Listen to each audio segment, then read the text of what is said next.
Hey guys, hopefully you didn't have trouble finding this video. So I just wanted to make sure I talked to you a little bit about what you're going to be doing when you start the medium stations. The first stations you completed, the easy stations, was really hopefully pretty straightforward. To ask you to first identify which type of angles that you're dealing with, and then of course apply that relationship. And in that first station, you'll notice it really only dealt with numbers. And of course, in math, everything's like a little more complicated. So now we're going to start dealing with expressions, coming up equations based on those expressions. So I just wanted to make sure that if you were struggling with the medium stations, you could refer to this video or before, hopefully you're listening before to kind of get you prepared for those medium stations. But I don't really think it's anything that you can't handle. So let's just go through it. The first step is identifying which type of angles that you're dealing with. Now, obviously in this first picture, it kind of tells us that we're dealing with vertical angles, but hopefully it's pretty obvious that these two lines, when they intersect, they form an angle. And we know that angles that are across from each other in the x are called vertical, and their size relationship is that they're equal. So in order to solve for y, we're going to have to set y minus 42 equal to 2y. Of course, then we would get our variables on one side and our numbers on the other. So I'm going to subtract 2y from both sides. At the same time, I'm going to add 42 because the my next step anyway. And I should end up with 2y equals 2. You then cut that in half or divide by 2 to get y by itself, and y is 1. Now, on the test, just make sure that you answer the final question. Sometimes it's going to ask that you take y and plug it back in and find another missing angle measure, but in this case, it just says find y, so we're good to go. So that's what you would do in kind of linear pair. We know linear means line, pair means two, so triangles form a straight line. We all know that they have 30 degrees on them. So if we were to swing one of the rays all the way around, it would form that circle of rotation or a straight line. We know they add up to 180. So for this one, we know linear triangles are sub linear, abbreviate as well sub, and that means they add 20. So in this case, we would have 5a plus 3a minus 36 is equal to. Now, I'm not going to solve that because I'm pretty confident you're comfortable with solving equations. So you would solve that from there, and then you get your A. Complementary we know means add up to 90. Now, what's special about 90 degrees is exactly half of a straight line. So if we know that this side is 90, I know if I median 90, well, that's 90 degrees on the other side. So I know together angles 2 and 3 are complementary. It doesn't necessarily say it in this picture, but hopefully that's something that you can deduce just by looking at it. We know that it's got to add up to a straight line, angles 1, 2, and 3 all together. That means that angles 2 and 3 have to add up to 90 as well. So we know that for x plus in that expression, which represents angle 2, plus angle 3, which is being represented for x, and that should end up getting us 90 degrees. And again, you can solve an equation, so I'm not really concerned about that. You can solve that from there. Hopefully you're okay with the setup. Corresponding angles, kind of weird, kind of new. When these two parallel lines are cut by that third line called the transversal, it creates 8 angles. And really, corresponding just means that they're in the same place, in the same position. So for instance, angle 1 would correspond with angle 5 because they're both top left, top left. In this case, we're dealing with angle 2 and angle 6. So you would have to first identify what is the relation. Well, 2 is in the top right, 6 is in the top right, so I could call them corresponding angles. And we know corresponding angles are congruent, and that means they're the same or equal.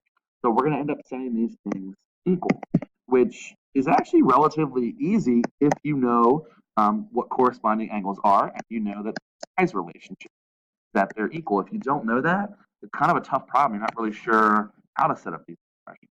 So again, hopefully you're okay with how I knew they were corresponding and why I set them equal. From here, I'm confident you can solve the equation because you've been doing this for years. So moving on. Alternate interior. So that means that they're inside the two parallel lines and they're on opposite sides of the transversal. So for instance, 3 and 6 would be one example of alternate interior. Keep in mind, they kind of form a Z. They kind of form that Z there, and that's another quick way to help identify that with alternate interior. Well, in this case, we don't care about 3 and 6. Looks like we care about 4 and 5, which would be going the other way. So it kind of forms a Z, it's just backwards.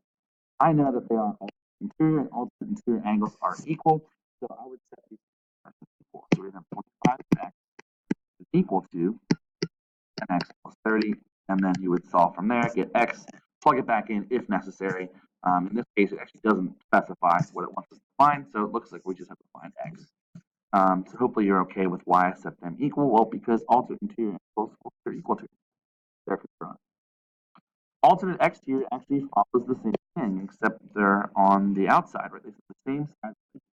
So 2 and 8 would be an perfect example of same side exterior. 2 and 7, which is the ones that we care about, would be alternate exterior on the outside of the parallel line, and they are on opposite or alternate sides of the transversal. So again, we're going to substitute 5x minus 22 equals 3x, or vice versa. You could always flip it around and do 3x plus 10 equals 5x minus 2.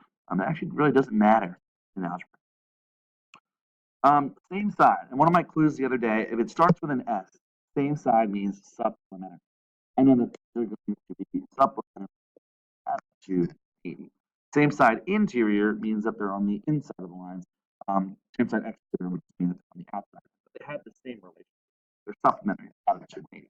So if we look at angles 3 and angles 4, one of the things we did the other day is form a C. This is backwards, but these two angles kind of form that C when you highlight the lines that create them. Long story short, though, we know it's supplementary. So I'm going to take 4x plus 10 plus x plus 15. Now I'm going to set them equal to 180. Combine like terms, get x's on one side, numbers on the other. We know how to solve equations. So from there, you'd be good. So you solve for x and then use that to solve for any other missing angle measures. Okay, so these are kind of the basics of these new terms we've talked about: same side interior, same side exterior, alternate interior, and corresponding. Basically, step one, figure out which one you're dealing with, then use that to set up and solve an equation. They are going to get a little more complicated. Typically, the general picture this one right here, pretty straightforward. We have two parallel lines and one transversal. Keep in mind that might get a little more complicated, folks. There might be a lot more going on in the pictures. But because we're doing this in OneNote, please, please, please, I urge you, use the colors. The draw function is very powerful. So for instance, if I was going to look and try and figure out what angles A and B are, right? First thing I would try and do is try and highlight which lines create angles A and B. Or in other words, I want to make it look like this picture. That's what we're used to seeing, two parallel lines. So just bear with me. Let me pick a color. I'll do green. I like to do green for my parallel lines. I'm not doing such a hot job, so let's try that again. So if I highlight this line, right, hopefully it's pretty clear that that is a part of that line. The reason I highlighted it definitely is a part of angle A. And this line here is definitely a part of angle B. So this is my two parallel lines. And I know that because these symbols right here telling me that those two lines are parallel, right? Based on that, that would make this line, which I'm highlighting in purple, my transversal. Now I chose that one on purpose because that's the second line that creates angles A and angles B, or connects to the two parallel lines, the green ones that I highlighted before. Hopefully it's pretty obvious that they have some sort of relationship. Now, this picture is very convoluted, very complicated. There's a lot going on. What I like to do is redraw it, right?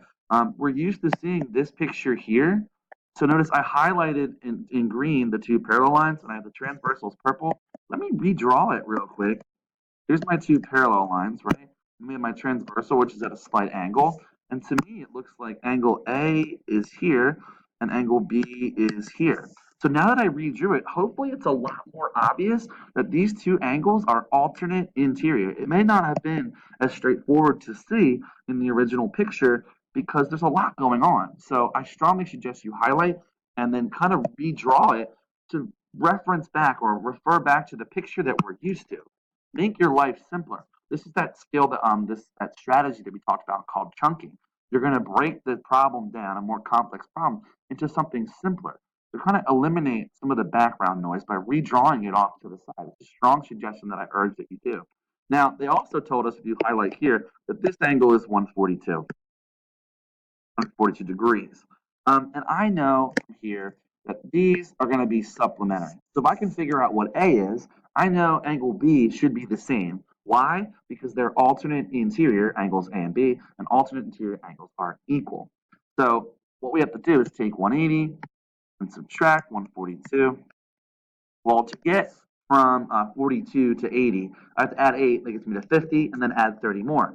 So I know that angle A is 38 degrees, and finally angle B would have to be the same because they're alternate interior. So definitely use chunking, definitely use the colors in OneNote. It's a very powerful tool that's going to help you solve these more complex problems when there's a lot going on. So